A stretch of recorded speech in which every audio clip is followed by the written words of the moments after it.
बिस्मिल्लाहिर्रहमानिर्रहीम। अस्सलाम वालेकुम बिरादर मोहतरम। मैं प्रोफेसर तनवीर सादिक अपने चैनल पे आपसे गपशप के लिए हाजिर हूँ। आज का मेरा मौजू है काफका का के। काफका, उसका के इंग्लिश का लफ्ज़ है के। मैं काफ़ी अर्सा पहले एक महफिल में बैठा था, अदीबों और शायरों की महफिल थी। एक बहुत बड़े अदीब तकरीर कर रहे थे। तकरीर करते करते उन्होंने कहा कि इंसानी ज़िंदगी का क्या है।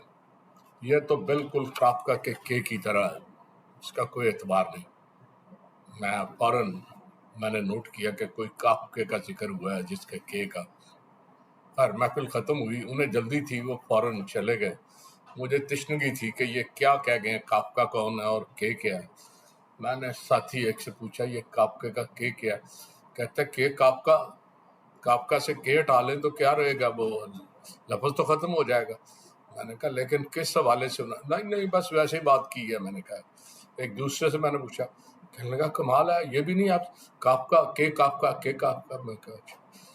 मैंने 5 साल से बात की, वो बस इसी तरह हंस खेल के वो काफका और के, किसी को उसका पता ही नहीं था कि काफका कौन है और उन्होंने के क्यों यूज़ किया।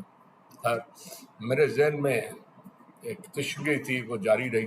एक दिन मैं किताबों के स्टॉल पे किताबें देख रहा था तो काफका कहानियाँ एक किताब मिल गई। मेरा मसला हल हो गया, मैं फ़ौरन लाया। अब मुझे काफका के बाद के की तलाश थी। 400 सफ़े की किताब थी, मैंने पढ़नी शुरू की। 300 सफ़े तक तो कोई के नहीं आया। फ़ौरन 300 सफ़े पे एक नई कहानी शुरू हुई, एक ख्वाब। काफका एक ख्वाब देखता है तो वो ये देखता है कि वो कहीं सैर के लिए जा रहा है। यकायक उसे महसूस होता है, मैं थोड़ा सा मुख्तसर करके बता रहा हूँ, उसे महसूस होता है कि वो एक कब्रिस्तान के अंदर जा रहा है। तो कब्रिस्तान में वो दाएं दाएं देखता है तो सामने उसे एक टीले पे बड़ी खूबसूरत सी सीन नज़र आता है, कुछ लोग इकट्ठे हैं। तो टीले की तरफ चल पड़ता है। अब वो जब उसकी तरफ जा रहा होता है तो यूं लगता है जैसे रास्ता तेज भागना शुरू हो गया और उसे तेजी से उस तरफ ले जा रहा है। वो जब करीब पहुंचता है तो देखता है कतबा 2 बंदों ने पकड़ा हुआ है और उसके ऊपर लिखा हुआ है कि फलां की कब्र। अब उसे समझ नहीं आती कि ये उस बंदे का नाम नहीं लिखा हुआ, फलां की कब्र लिखा हुआ है। वो थोड़ा आगे चलता है तो थोड़ी सी हवा चलती है और मिट्टी एकदम उभर के उठती है, तो उसे सारी हकीकत पता चल जाती है। वो धड़ाम से कब्र के अंदर चला जाता है और जाते जाते वो देखता है कि उसका एक दोस्त पेंटर जल्दी से आता है और की कब्र से पहले के लिख देता है, के की कब्र।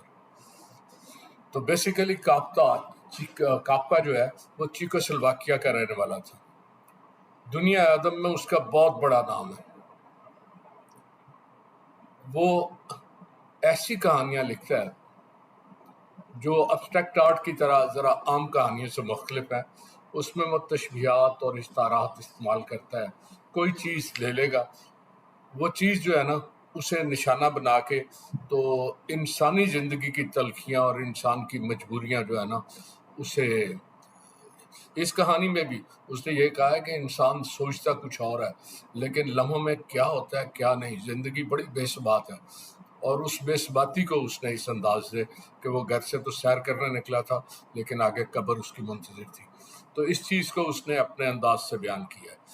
तो मैं उस दिन मुझे अंदाज़ा हुआ कि हमारे बहुत से ये जो बड़े बड़े लिखाड़ी हैं, बड़े बड़े, ये सारे जो है ना इनकी ज़हनी सतह यही है कि सुन के वाह वाह का कर दिया और का हो गया।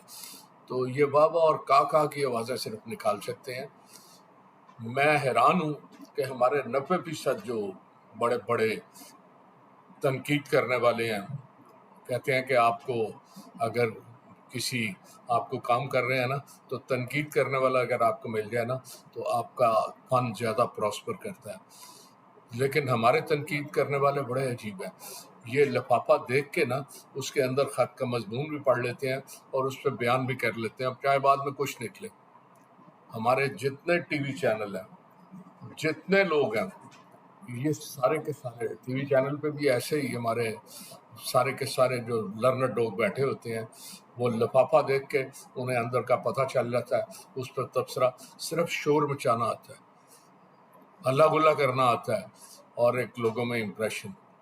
تو کافکا کی یہ جو کہانی تھی دراصل انسانی مجبوریوں کی کہانی تھی، انسان کے ساتھ فطرت جو کرتی ہے نا، اس چیز کی کہانی تھی کہ انسان سوچتا کچھ ہے اور اسے ملتا کچھ ہے۔ تو آج کی یہی کہانی، میرے چینل کو سبسکرائب کر دیں، آپ کا مشکور ہوں گا۔ اللہ حافظ۔